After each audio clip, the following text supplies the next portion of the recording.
Naomba unisaidie rafiki yangu, naomba unisaidie. Unataka nikusaidie? Subiri. Toka nyumbani kwangu. Ndoto gani? Mbona moto ndoto mbaya hivi? Nampigia bwana.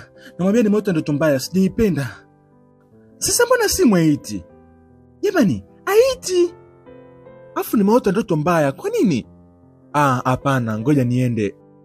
Bwana, kwa mara nyingine tena nakuletea mzigo wa kibabe kabisa. Mzigo wa maana huu hapa. Huu mzigo bwana unaitwa rafiki yangu. Huu mzigo unamhusu bidada anaitwa Ogochi pamoja na rafiki yake huyu hapa anaitwa Chetachi, ambaye baadaye alijibadilisha jina akajiita Sandra. Sasa mchongo uko hivi, hawa mabidada bwana walikuwa ni mashoga, yani walikuwa marafiki kindakindaki na walikuwa kiishi wote kijijini. Lakini baadaye kuna mmoja alifanikiwa akaamua kwenda kuishi town. Kimbembe kinakuja baada ya rafiki yake kugundua kwa mwenzake kaenda town, naye akaamua kwenda kumfuata. Baada ya kufika town mambo yakabadilika, rafiki yake akamgeuka. Langu jina mimi naitwa D na hii ni Midi Media. Kikubwa usiache kusubscribe, kulike, kushare pamoja na kucomment. Lakini tani notification bell ili uweze kupata taarifa juu ya stori zote zinazokujia ndani ya Midi Media. Okay, sasa let's go. Baada ya Ogochi kuamka, anakimbia spidi kuelekea kwa kina Chetachi. Anakutana na Pepe. Pepe anamuuliza, "Vipi, kulikoni? Mbona hivyo?" Lakini Ogochi anamwambia, "Sikia, amna usijali. Niitie rafiki yangu." Rafiki yako? Mbona sikuelewi? Unielewi nini? Niitie Chetachi rafiki yangu. Wewe, kwani kukwambia? Akuniambia nini? Sikia, Chetachi sasa hivi aishi kijijini, anaishi mjini, yani ni mtoto wa town, na sasa hivi ana almost wiki 2. Hajakwambia rafiki yake? Chetachi kaenda mjini bila kuniambia? Basi nipatie mawasiliano yake. Aliniambia nisimpatie mtu, ila kwa kuwa ni rafiki yake basi nitakupatia. Baada ya Ogochi kupata address, akaamua kwenda town kwa ajili ya kumtafuta rafiki yake, yani best friend Chetachi, shoga. Oya. Ogochi anafanikiwa kuiona nyumba ya Chetachi, anakwenda kugonga na kutana na mlinzi. Mlembo, karibu mlembo, mtoto mzuri, nikusaidie nini? Samani, namtafuta rafiki yangu, nani nyumba yake? Anaitwa Chetachi. Anaitwa nani? Chetachi, anaishi hapa. Sikia nikwambie, humu ndani hakuna jina hilo, hakuna mtu anaitwa Chetachi. Labda umekosea, angalia nyumba nyingine. Uwe baba we, njoo hapa. Sikia, mdogo wake kabisa wa kuzaliwa naye tumbo moja, baba toka mama ingia, amenipa hii address, ameniambia anakaa hapa. Unaniambiaje hayupo? Wakiendelea na mazungumzo, bidada Chetachi anaingia, yani ndani ya ndinga, binti fulani hivi, mtoto wa town. Ilo ndinga ni bilioni 7.8 tajili. Ndinga halina kipengele, wala mwendeshaji hana kipengele. Tatizo ni mgeni aliyekuja. Ogochi baada ya kuona ndinga kali na kuhakikisha ndani yupo Chetachi, akaanza kufurahi na kurukaruka. Jamani, rafiki yangu Chetachi kafanikiwa. Jamani, gari zuri. Baada ya Chetachi kushuka kwenye gari, Ogochi anataka kwenda kumkumbatia, lakini Chetachi anamwambia, Usinishike. Una matatizo gani wewe? Wewe ni nani kwanza? Unijui? Chetachi, hebu acha masiala bwana. Nimekuambia usinishike. Wewe, una matatizo gani? Kwa nini unanisogelea? Alafu gani? Sogea pembeni. Chetachi, mimi rafiki yako Ogochi. Kwani lazima nishakwambia sikujui? Sogea. Hapana Chetachi, wewe ni rafiki yangu. Umesahau kijijini tulikuwa tunaishi pamoja. Umesahau. Baada ya Chetachi kumkataa Ogochi anajaribu kumkumbusha. Oya, kweli walikuwa marafiki bwana. Alafu walikuwa wanapendana tu, yani walikuwa mashoga, shoga kazi, shoga kidawa, kila kitu chao. Anyway, sikia nikwambie kitu, kumwamini mtu ni jambo jema, lakini usimwamini sana, watu wanabadilika bwana. Aya, rafiki yangu, weka pause tupige picha. Sasa pose gani leo naye? Bwana, ili bwana linafaa bwana. Acha ujinga, ili pose unaweka Facebook, watu wanatakiwa waone vitu, weka hata kapaja kaonekane, wewe naye vipi? Bwana, sasa Chetachi alikuwa binti fulani hivi, yani mdada fulani hivi wa mtandaoni, ujanja mwingi. Kwa upande wa Ogochi alikuwa ni binti fulani hivi mstaarabu, yani sala nyingi. Unajua tena maadili. Sasa baada ya kumkumbusha, anazidi kumwambia, lakini uliniahidi tutakuwa pamoja, tutakuwa ni marafiki. Ila Chetachi anazidi kumwambia, sikia, unanichanganya, sijawahi kukuona na sijawahi kuona huu uchafu wa aina hii katika maisha yangu. Naomba uondoke. kuna vitu vinauma bwana, ile ndo hivyo, nishakwambia watu wanabadilika. Bidada akafunga vioo afu kaingia ndani ya ndinga kasepa. Ogochi anajiuliza, nini kimetokea? Kabadilishwa na nini huyu? Bwana tulikuwa marafiki tu vizuri. Hapana, ngoja nimfuate huko. Ogochi akati anaingia ndani, mlinzi anataka kumzuia. Ogochi akasema usinitanie wewe, akampiga kende kiki. Alafu akaendelea kuzungumza na Chetachi. Cheta, usinifanyie hivi. Nakuomba, mimi nimetoka kijijini kwa ajili yako. Kwa nini unanifanyia hivi Cheta? Kumbuka basi hata kidogo. Kwani umenisahau Chetachi? Lakini Chetachi anamwambia, sikia, sikuelewi. Alafu Mungu, sikia, hata kubadilika hujabadilika. Utaongea nini na mimi? Mimi ni mtoto wa town, wewe ni mtoto wa kijijini. Tunaweza tukakaa tukazungumza nini? Sikia, chukua vitu vyako, rudi kijijini. Sawa? Usinifanyie hivi Chetachi. Ila nimekupigia sana simu zako haziiti. Nikaja kugundua kwa umeniblock. Kwani umeniblock Chetachi? Jamani, shida gani tena hii? Silas, nimekuambia chukua uchafu utoe nje. Unatakiwa mchukue mwanamke umtoe nje sasa hivi. La sivyo unapoteza kazi yako na kufukuza. Na wewe, sikia, toka ndani kwangu. Nakuomba, toka ndani kwangu. Bidada akafukuzwa bwana. Kinyonge kabisa anatoka ndani, lakini anazidi kumuomba mlinzi, akimwambia basi ampatie nafasi hata kukaa ili azungumze na rafiki yake. Lakini mwamba ndo kwanza anazidi kufunga mageti kwa sababu kashaambiwa ukimruhusu tu kuingia ndani maana yake ushapoteza kazi yako. Kibalua kiote nyasi. Sasa kwa upande wa Chetachi anaamua kumpigia simu mdogo wake Pepe, anamuuliza, wewe ndo umempa namba huyu mshamba? Pepe anamwambia, nilimpatia kwa sababu ni rafiki yako. Mpumbavu, nilikwambia usimpe mtu namba yangu wala usimwelekeze ninapoishi. Kwa nini umefanya hivi? Dada alikuja nyumbani akaomba na ninajua ni rafiki yako ndio maana nikampa. Sikiliza kwa makini. Sina rafiki mpumbavu, yani sina. Yeye ni mtoto wa kijijini. Mimi sasa hivi ni mtoto wa town. Umenielewa vizuri? Ni marufuku kumpa mtu maelekezo mengine juu ya mimi ninapoishi bila ruhusa yangu. Tumeelewana? Fangasi wewe. Sasa Pepe anajiuliza, nini kinaendelea? Mbona wao ni marafiki? Kwa upande wa Ogochi, baada ya kukaa nje muda mrefu, sasa njaa inamuuma. Anajitahidi kumwomba Silas aweze kumsaidia chakula. Silas anamletea biskuti na maji na kumwambia, hiki ndo chakula ambacho mimi nakula. Unaweza ukala kisha ukaenda nyumbani. Sawa? Kwa sababu una nafasi tena kubaki hapa. Lakini Ogochi anamwambia, hapana, mimi sisiondoke. Nitabaki hapa mpaka rafiki yangu atakapotoka. Yani nitabaki hapa. Bwana, kama masiala bwana. Ogochi kakaa bwana mpaka usiku, mbu anamng'ata, baridi, amebaki pale nje. Ila tocheni masiala, Ogochi ana moyo. Yani ingekuwa mimi, ningetoka na sigeuki nyuma na namba nimefuta. Uwe kuweza. Hebu niandikie kwenye comment hapo chini. Wewe, bado uko hapa? Au hisi baridi? Au ni mbu? Kwa nini usiende nyumbani sasa? Siwezi kuondoka kwa sababu nimetoka kijijini, nimekuja hapa kwa ajili ya rafiki yangu. Yani nitakaa hapa mpaka atakapokuja. La sivyo nenda kamuita umwambie nipo nje na msubiri. Siwezi kuondoka, nenda ndani. Rafiki yangu, mimi naamini kuna sehemu unapotokea. Kwa nini usichukue tu vitu vyako kaondoka? Yule hawezi kuja, ameshakukataa. Nenda tu nyumbani.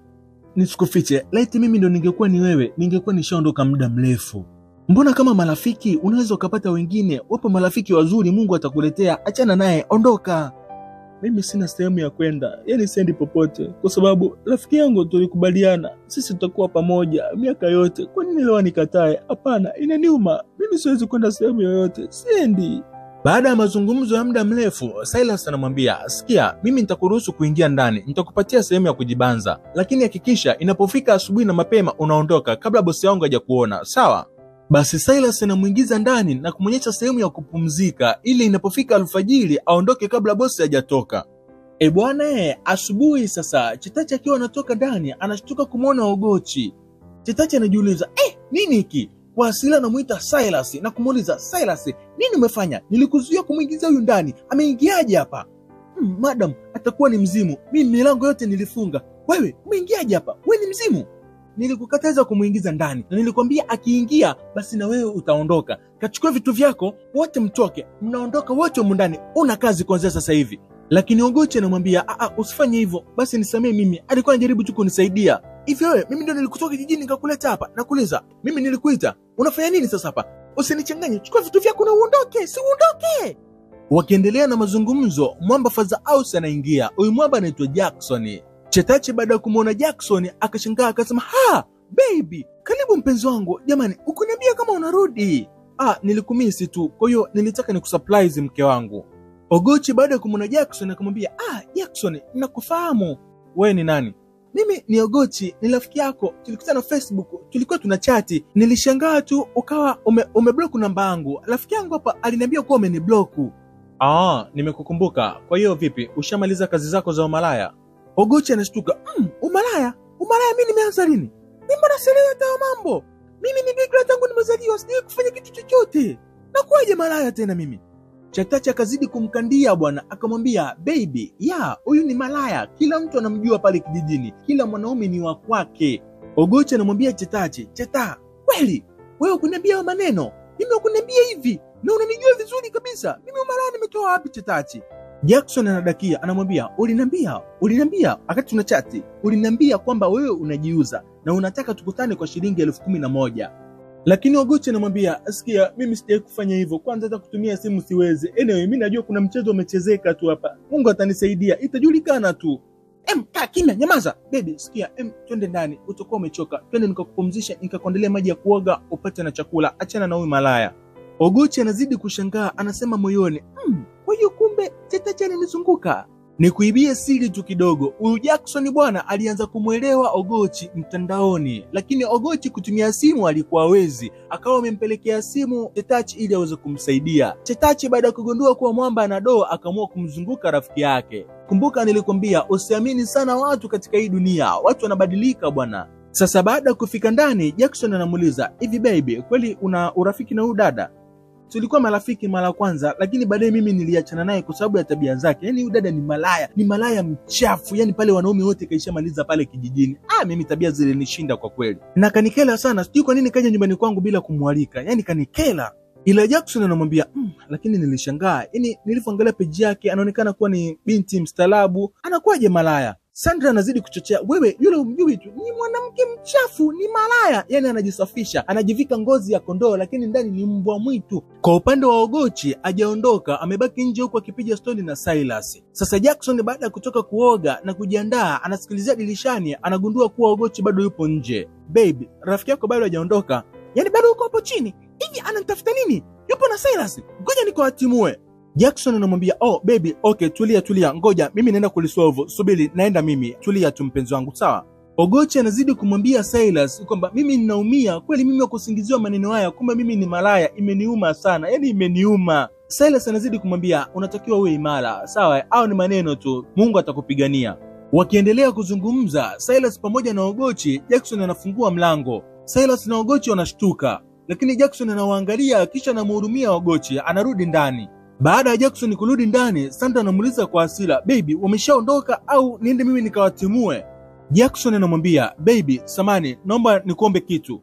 Unaweza ukanisaidia rafiki yako tukabaki naye, kwa sababu nimemhurumia. Nilivyomuona anaonekana kuwa ni mtu ambaye analia, machozi tu anamtoka. Lakini Sandra anamwambia, wewe sikiliza, mimi namjua huyo anatafuta tu, yani anaigiza hapo, anatafuta nafasi ya kuingia huko ndani. Baby, mtimue. Lakini Jackson anazidi kumbembeleza, anamwambia, baby, lakini alikuwa ni rafiki yako, tunaweza tukamsaidia. Sandra anazidi kusema, hapana, huyo ni malaya, ataingia huko ndani, atanichafulia nyumba, staki baby, staki. Baada ya mazungumzo ya muda mrefu, Jackson anaamua kutoka nje. Silas anajitetea, samani, nilikuwa namuondoa, ndo alikuwa anaondoka, ila nilikuwa namsaidia tu kumpa simu apige kwa sababu hana simu. Ila Jackson anamwambia, hapana, asiondoke, anaweza akabaki. Atakuwa anafanya kazi za ndani. Si unaweza kufanya kazi za ndani? Ndio, naweza. Basi utabaki, utakuwa unafanya hizo kazi hapa. Sasa Jackson baada ya kurudi ndani, anamwambia Sandra kwamba, baby, sikia, huyu utabidi tukae naye, tutakuwa tunaishi naye tu hapa, atakuwa anafanya kazi za ndani. Lakini Sandra anazidi kusema, baby, ujui tu, yani mtu mchafu kama hawezi kubadilika kuwa msafi, atabaki na uchafu wake. Ila kwa kuwa umesema, anyway, sawa, nimekusikia. Asante kwa kunisikiliza. Basi mimi nipo ndani hapo. Baada ya Jackson kuondoka, Sandra anamwambia Ogochi kwa dharau, unaona wivu ni wa kwangu sasa. Tena anamcheka kwa dharau kabisa yani. Marafiki wabaya nyinyi. Chetachi kamzunguka rafiki yake hivi yani, kamchukulia dodo lake, alafu bado anamtambia. Sasa baada ya kumtambia anamwambia, una bahati sana. Mtoka hapa, nenda akajisafishe huko. Ogochi anamwambia, sawa Chetachi, nimekuelewa. Umenitaje? Wewe sikiliza, koma, Cheta nini? Mimi sio Chetachi. Jina langu naitwa Sandra. Tena ukiita Sandra unataka uite Sandra baby? Sawa? Yani Sandra baby? Kwa hiyo ukishindwa kuniita mimi madam, basi niite Sandra au una adi Sandra baby? Sawa? Bwana, sasa Sandra akampatia rafiki yake chumba cha store, yani chumba kichafu balaa. Kwa hiyo Silas ikabidi amsaidie kukisafisha. Anyway, sio mbaya. Ila Ogochi anaamini kabisa kuna siku Mungu atamsaidia. Kwa hiyo kaamua kuflash, kaamua kusema fresh. Katika siku nyingine tena, Ogochi kaanza kutumikia kibalua, yani kawa dada wa kazi, dada wa ndani, anafanya usafi, afu humu ndani bosi wake ni Sandra, yani Chetachi, rafiki yake, best friend. Oya, sio poa. Sasa kwa upande wa bidada Sandra, leo kajiandaa mtoto kanawa, anamuaga bibi wake, anamwambia baby, okay, naenda kuwa na meeting sehemu, basi nitarudi baadaye. Jackson anamuuliza, utahitaji nikusindikize? Hapana, nitaenda tu mwenyewe baby. Naona hivyo, nisije nikaibiwa. Sandra anazidi kumwambia, hapana, hakuna mtu anaweza kuchukua mali yako. Usijali baby, bye. Baada ya kutoka chumbani, anakutana na Ogochi akiwa anasafisha nyumba. Sandra anamuita, Ogochi, Cheta, umenitaje? Yani umesahau kama mimi ni madamu wako, si ndio? Umesahau kama mimi ni bosi wako, si eti? Kwa nini unaliita jina langu? Samani madam. Anyway, sasa sikia, ukimaliza kufanya unachokifanya, nina nguo zangu chafu zipo ndani. Uende ukazichukue, ukazifue na uhakikishe zinatakata. Na nyumba yangu unapoisafisha, hakikisha unaisafisha inang'aa. Umenielewa wewe? Usafishe tena. Ila Ogochi anamwambia, ila Cheta, wewe una shida gani wewe? Sorry madam, ila nimesafisha, mbona pametakata? Nisikilize. Yani wewe unatakiwa kunisikiliza ninachokisema mimi. Wewe ni kama nguruwe. Yani humu ndani wewe ni nguruwe. Yani una kauli ya kunibishia. Ninachokisema unakifanya. Unapomaliza hapa, nenda ndani na ukasafishe tena. Sawa madam, nimekuelewa. Sogea, toka hapo. Toka nipite. Okota hiyo. Leta hapa. Toka. Maskini Ogochi anazidi kuumia, anajiuliza, kweli rafiki yangu ananifanyia mimi hivi? Ananiita mimi nguruwe, ananitreat kama hivi kweli? Ila sawa, Mungu yupo, atanipigania, atanisaidia. Aishaniita malaya, bado ananiita nguruwe. Sawa, Mungu atanisaidia. Sasa baada ya Ogochi kumaliza kufanya usafi, kaingia kuandaa chakula. Baada ya chakula kuiva, kaenda kumkaribisha mwamba Jackson. Jackson anamuuliza, umepika nini? Ogochi anamwambia, nimekupikia makande ya kipale, nimetia na nazi, lakini bila kusahau alwa pamoja na ulojo. Sasa Ogochi akiwa anajieleza, kumbe Jackson hata amsikilizi. Yeye yuko busy kumtazama Ogochi. Sasa Ogochi anajiuliza, kwani vipi? Huyu mtu amekuwa kipofu? Boss. Jackson alikuwa mbali bwana. Jackson anashtuka, anamwambia, samani, kaa chini mara moja tuzungumze. Ila Ogochi anamwambia, inabidi nikamalizie kazi, alafu madam akinikuta hapa anaweza akanichinja. Jackson anamwambia, nimekwambia kaa. Jackson anamuuliza, kwa mara nyingine nakuuliza, jina lako unaitwa nani? Ogochi anamwambia, mimi jina langu naitwa Ogochi. Ogochi, unaweza kufanya usafi vizuri, lakini pia unapika chakula kizuri. Ila naomba nikuulize kitu. Kwenye kazi zote hapa duniani, kwa nini umechagua kazi ya kujiuza? Lakini Ogochi kakasirika, akamwambia, mimi sijui kwa nini mnaniongelea hivi. Kila saa mnaniambia hivi. Mimi na pia kwa Mungu, tangu nizaliwe sijawahi kufanya kitu cha design hiyo. Hata mimi nilivyo mnavyoniona hapa, mimi ni bikra. Kwa nini mnaniita mimi malaya? Yani mimi nawezaje kuuza mwili ambao Mungu amenipa kwa mtu? Mimi siwezi. Kwa nini mnanifanyia hivi? Jackson akamuuliza, unamaanisha nini? Ogochi akaanza kumsimulia Jackson, akamwambia, mimi katika maisha yangu sijawahi kuwa na mazoea na wanaume, yani sijawahi. Mwanaume pekee ambaye nahisi nilizungumza naye huenda ni wewe, na tulizungumza Facebook na nilishindwa kukuelewa, ikabidi niende kwa rafiki yangu ili anielekeze namna ya kuchati na wewe. Ilikuwa hivi, Jackson alikutana na picha ya Ogochi Facebook, akawa amemuelewa. Kwa hiyo Jackson akamtext, Ogochi akajibu. Jackson alivyozidi kuchati, Ogochi akawaelewi, ikabidi aende kwa mshikaji wake Chetachi ili aweze kumuelewesha kitu gani ambacho Jackson anazungumza, kwa sababu Ogochi kwa upande fulani lugha imepita kushoto yani. Chetachi akamuuliza, huyu mtu umemjulia wapi wewe? Ogochi akamjibu, mimi sijui, yeye tu kanitext huko Facebook, nimekuta kanitafuta. Chetachi akamwambia, okay. Alafu anafanya kazi Amerika. Ogochi akashangaa, Amerika? Ndio, angalia hizi picha, angalia video, afu anaonekana na hela. Umempataje huyu mtu? Amenitafuta mwenyewe, amependa picha yangu ile nilikuwa nimeweka hivi. Ulisema pozi langu. Ona sasa, kanipenda mwenyewe. Chetachi baada ya kugundua mshikaji anadoo, akaanza kumwonea wivu rafiki yake, akasema, hapana. Yani huyu akatoboe, alafu mimi nipo hapa. Sikia, lazima nimgeuke. Chetachi akamuuliza, alafu mbona amekutext muda mrefu hujamjibu? Ogochi akamwambia, ametumia Kiingereza kigumu, mimi sijui namna ya kumjibu, hebu nisaidie. Ogochi akaanza kumtajia maneno ya kumjibu, lakini Chetachi akawa anaandika tofauti, yani anaandika kinyume. Mshikaji akawa amemuomba Ogochi ili wawe marafiki, lakini Chetachi alichokiandika kaandika tofauti. Yeye kaandika, bwana sikia, mimi sipo kwenye masuala ya mapenzi, mimi nipo kiela, kama vipi unanunua alafu mambo yanaisha.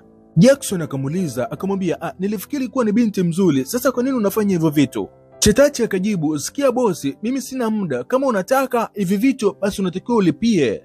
Bwana, Chetachi akazidi kumchafua sana Ogochi, yani akachafua kupitia namba yake. Alafu baada ya hapo akatengeneza mchongo wa yeye kujituma kwa ile mshikaji ili aweze kupata namba yake. Ogochi baada ya kuona kimya akamuuliza, rafiki yangu vipi, mbona unipe feedback? Chetachi akasema, hapana, ni alikuwa tu anachelewa kujibu. Alafu ameuliza sasa hivi, je, una rafiki yako ambaye anaweza kumfahamu? Ogochi kwa nia njema tu akasema, rafiki yangu ni wewe tu. Yes, ni wewe. Mtumie picha yako, mtumie. Ni wewe, haina shida. Wewe rafiki yangu tena bwana. Bwana, Chetachi baada ya kukamilisha mchongo wa kutuma picha pamoja na namba, ikabidi ablock akaunti ya Jackson ndani ya simu ya Ogochi. Kwa hiyo Ogochi akawa ana namna tena kumpata Jackson, wala Jackson akawa hana namna kumpata Ogochi. Chetachi baada ya kufanya ujinga ikabidi amdanganye sasa Ogochi. Akamwambia, sikia, amesema atakutafuta, hatujamaliza vizuri, anafanya kazi kidogo na kazi zake ni za offshore, yani ni wale watu fulani hivi wazamiaji. Lakini Ogochi akamuuliza, offshore ndo nini? Yani wazamiaji ndo watu gani? Mimi mbona siwajui? Chetachi akamdanganya akamwambia, sikia, ni wale watu wanaozama baharini. Kwa hiyo sasa hivi kazama, atakapoibuka atakutafuta. Sawa? Usiwe na wasiwasi. Yani wanapozama wanazama mwezi mmoja. Yani ndani ya mwezi mmoja ndo wanaibuka tena. Kwa hiyo atakapoibuka atakutafuta na amesema atakuja kwa ajili yako. Basi Ogochi akafurahi mwenyewe akasema, jamani, mtu wa Amerika anakuja kukutana na mimi. Jamani, bahati. Sasa baada ya muda Jackson akamtext Chetachi kwenye simu yake akamwambia, hello mlembo, rafiki yako amenitumia hii picha bwana, ameniambia wewe ni rafiki yake, je, tunaweza tukawa marafiki? Sasa Ogochi akawa amehisi kitu akamuuliza, vipi, mbona kama amehamia kuchati na wewe? Ile Chetachi akamkatalia akamwambia, hapana, huyu ni rafiki yake, yani mwingine, ile picha amemtumia rafiki yake, amenielewa na mimi, kwa hiyo usijali rafiki yangu, sawa? Bwana, Chetachi ndo jinsi alivyomdanganya Ogochi na ndo jinsi alivyomzunguka rafiki yake. Yani mwenzake alikuwa anamchukulia kama rafiki, kama best friend, kumbe ni bonge la adui, ana wivu na maendeleo yake. Sio poa. Anyway, sikia nikwambie kitu, hivi vitu vipo, tena vipo sana tu. Yule unaweza kumwona best friend leo anaweza kuwa adui yako mkubwa kesho. Kwa hiyo sikia, kikubwa usimwamini sana mtu na unapongea usimalize maneno, tunza akiba. Sasa katika siku nyingine tena Ogochi anarudi kwa Chetachi anamuuliza, mbona picha za yule jamaa zimefutika? Kwa nini? Chetachi anamuuliza, wewe una shida gani? Si nilikwambia sasa hivi anafanya kazi, akirudi utamuona. Lakini Ogochi anamwambia, sikia, sio kumuona, yani kulikuwa na picha zake huko, mbona zimefutika? Ziko wapi? Sizioni tena. Lakini Chetachi anazidi kumdanganya, anamwambia, sikia, nimekwambia anafanya kazi kwenye maji, kwa hiyo akidumbukia kwenye maji na kila kitu kinapotea, akirudi na yeye anarudi. Ogochi anamuuliza, kuona picha zenyewe nazo zinafutika? Sasa uelewi nini? Lakini Ogochi anamwambia, sikia, usinichanganye, unajua mimi sikuelewi, kama umefuta picha zake, mimi sikia, nitajua. Bwana, inauma, ila basi. Ogochi anazidi kumsimulia Jackson, anamwambia, baada ya mwezi nilikuwa nikikutafuta lakini simu zako haziiti. Nikikugusa pale sikuoni wala uji wala unijibu. Kwa nilishindwa cha kufanya. Jackson baada ya kusikia hivyo ameshtuka kweli na ameumia sana kwenye moyo wake. Ogochi ikabidi amsimulie na Jackson alivyoenda kwa kina Chetachi akakuta kuwa ameondoka. Na mdogo wake akamwambia kuwa Chetachi sasa hivi yupo town. Kwa hiyo akampatia address ya nyumba ambapo anaishi huko town. Kwa hiyo lengo lake la kutoka kijijini kuja town ilikuwa kwa ajili ya kumfuata rafiki yake Chetachi, lakini anashangaa baada ya kufika hapa town Chetachi kamgeuka. Ogochi anazidi kumwambia Jackson, yani nimeshangaa sana kufika hapa, alafu rafiki yangu mwenyewe ananitukana, ananiita mimi malaya, imeniuma sana. Yani imeniuma sana. Ni rafiki yangu na anaijua tabia yangu, ananijua vizuri, na hapa mbele za Mungu mimi sijawahi kufanya kitu cha design hiyo, lakini anyway namwachia Mungu, Mungu atanisaidia. Jackson anazidi kuumia baada ya kusikia hivyo, lakini anamwambia, inaumiza sana hii. Nilikuwa naamini tu siku moja utakuja kuniona, yani utakuja kwa ajili yangu. Bwana, wakiendelea na mazungumzo, bidada Sandra, Chetachi anarudi mjengoni.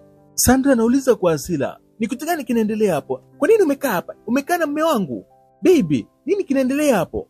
Lakini Jackson anasimama, tena akiwa na hasira kali, anamuuliza, Sandra, ni nini kinaendelea kati yenu ninyi wawili? naomba uniambie. Sandra baada ya kuulizwa hivyo akamgeukia Chetachi akamwambia, wewe, nafsi yangu ilinituma kabisa kwamba nikiondoka kuna uongo utautengeneza. Niambie, ni uongo gani umemwambia mwanaume wangu? Sema. Lakini Ogochi anamuuliza, Cheta, ni nini kibaya nimefanya kwako? Kuna kitu kibaya nimefanya kwenye maisha yako? Mimi kama rafiki yako, kwani unanitungia maneno maovu? Kweli ulinizunguka, umenitengenezea mimi mazingira mabaya kwangu, si ndio? Cheta, kama nilikukosea usingeniambia. Kwa nini umenifanyia hivi? Nilikuamini kama rafiki yangu, lakini sikutegemea hata siku moja kama utakuja kunifanyia kitu cha ajabu hivi. Umeniumiza kutoka kwenye moyo wangu. Wewe, nyamaza. Nilijua tu kwamba nimekosea kukuruhusu kuingia hapa nyumbani kwangu. Yaani umeingia ili uje nichafulie nyumba yangu. Sijui kwa nini nilikuingiza humu ndani wewe. Lakini nakwambia kitu, huwezi kukamilisha kitu ambacho unakipanga, huwezi kufanikiwa. Yaani unataka uniletee umalaya wako humu ndani. Sasa sikia, huu ni muda wa kuondoka humu ndani. Yaani lazima utaondoka. Lakini Ogochi anamwambia, chunga mdomo wako. Eti umejibadilisha na jina umejiita Sandra. Unaacha jina lako zuri ambalo wazazi wako wamekupatia, Cheta. Yaani kila kitu kwenye maisha yako umeamua kukifeki, unafeki kila kitu. Sandra ameniambia kwamba wewe ndio ulikuwa unajibu teksti zangu. Je, ni sahihi? Sandra anakosa jibu, anamwangalia Ogochi huku akilengwa na machozi. Baada ya kujibu, anakimbia nje kwenda kuchukua mfuko wa Ogochi na anakuja ndani kwa ajili ya kumtimua. Lakini Jackson anamzuia, anamwambia, we, tulia. Na hili begi ulilobeba ndio litatumika kubeba nguo zako na vitu vyako na kutoka humu ndani. Kwa sababu vitu ambavyo nimevisikia na the way ambavyo wewe una act ni sahihi kabisa kwamba huyu anachozungumza ni sahihi. Baby, hapana, anakudanganya. Nisikilize kwa makini Sandra. Ogochi anazungumza ukweli. Bwana Chetachi baada ya kugundua kwa kakamatika ikabidi apwaya, yani awe mpole, akamwambia, baby, no, akwambia ukweli. Sikia mme wangu, twende tukazungumzie ndani. Lakini Jackson anamwambia, sikia, hakuna cha kuzungumza ndani. Mambo yanaishia hapa. Basi sikia mme wangu, naomba unisamee. Hayo mambo yanazungumzika, naomba unisamee. Sikia, nikusamee kwa kosa gani? Naomba uzungumze ukweli. Niambie sasa hivi nini kinachoendelea. Chetachi baada ya kubanwa ikabidi aseme ukweli bwana. Akaanza kujingata. Bibi, unajua siku ya kwanza nilivyoona picha yako nikaa nimekupenda. Kwa hiyo nimefanya vile, ila no baby, no, nakupenda bwana. Unajua nakupenda baby. Basi tuachane na haya. Jackson anamwambia, Sandra, unawezaje kuwa mnyama hivyo kwa rafiki yako? Tena rafiki yako mkubwa, na bado ukanidanganya na unazidi kunidanganya mimi. Bwana Jackson kaumia sana, akajikuta hadi anakumbuka alivyokuwa anawasiliana naye akiwa kijijini. Yaani mpaka ile time Sandra anatoka kijijini mpaka kufika nyumbani na the way alivyompokea kuingia ndani. Oya, imemuuma sana hii kitu Jackson. In short, bidada baada ya kufika town maisha yake yalibadilika. Yaani alikuwa mtu fulani hivi, mwendo wa classic, vitu fulani hivi, yani quality. Oya, sio poa. Bidada Sandra anazidi kumwomba msamaha Jackson, lakini Jackson ashamwambia, nimemaliza. Ogochi anamwambia, Cheta, kwani nimekuwa mnyama hivi? Nilikuwa nikikupigia simu haupokei, mwisho wa siku kaniblock. Kumbe ni kwa sababu ya huyu. Kwani nimekuwa mnyama hivi Cheta? Mbona ukua hivi? Eti rafiki yangu. Jackson anazidi kumuuliza, Sandra, kwa nini ulifanya hivi?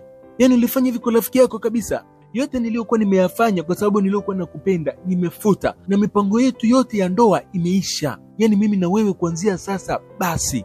Lakini Sandra anazidi kuomba msamaha. Bibi, hapana, no, usifanye hivi bwana baby. Naomba nisamee. Nisamee bwana. Jackson anaingia ndani kwa hasira na kukusanya vitu vyake vyote Sandra. Sandra anajitahidi kumbembeleza, anamwambia, baby, huwezi kufanya hivi kwangu. Naomba nisamee. Jackson anamwambia, sikia, nishamaliza. Sina mazungumzo mengine na wewe. Naomba uondoke. Chukua vitu vyako, toka. Bwana, kama walivyosema, siku za mwizi ni 40 na hakuna baya linalodumu. Sikia nikwambie kitu, kila jambo baya lina mwisho wake. Mtu akikutendea jambo baya, we muache tu. Yaani in short, acha vita yako ipambanie Mungu, usipambane mwenyewe.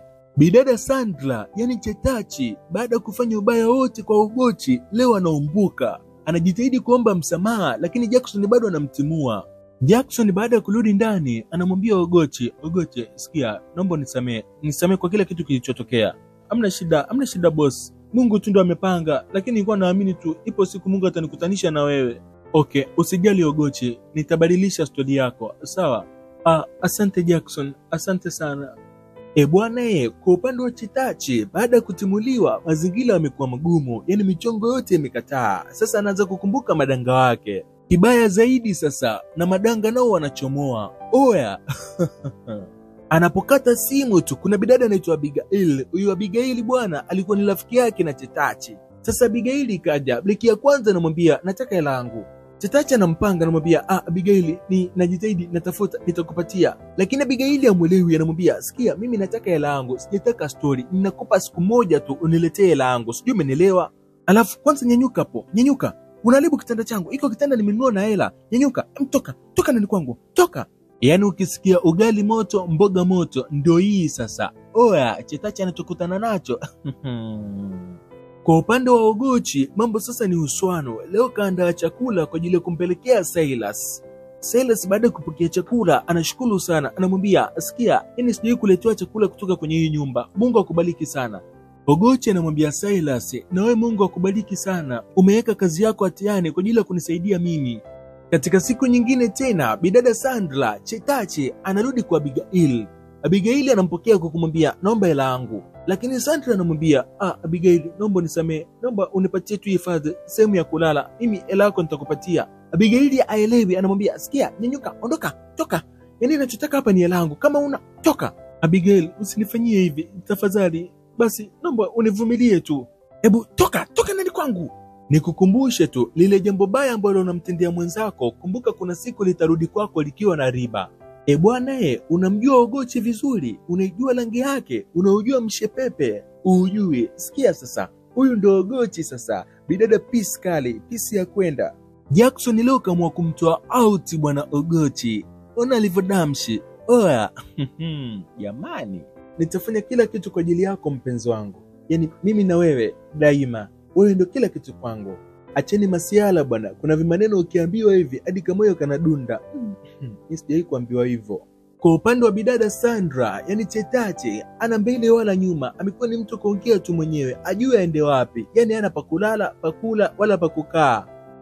Hebu ngoja kwanza. Huyu ndio Ogochi. Jamani, huyu mtoto kweli pisi. Sasa kwa upande wa Ogochi pamoja na Jackson, mapenzi ni shantalala, mapenzi ni shanti, yani kuchikuchi hotae. Oya, mapenzi fulani hivi amazing. Yani hapo ndo utasikia penzi limetaladadi, alafu mimi na wewe ni bam bam bam. Oya, sio poa. Bwana kufikia hapo mimi nakuwa sina la ziada. Naomba ni usaini mzigo alafu niweke down. Langu jina mimi naitwa D na hii ni D Media. Kikubwa usiache kusubscribe, kulike, kushare pamoja na kucomment. Lakini turn notification bell ili uweze kupata taarifa juu ya stori zote zinazokujia ndani ya D Media. Okay, sasa tukutane katika stori ijayo.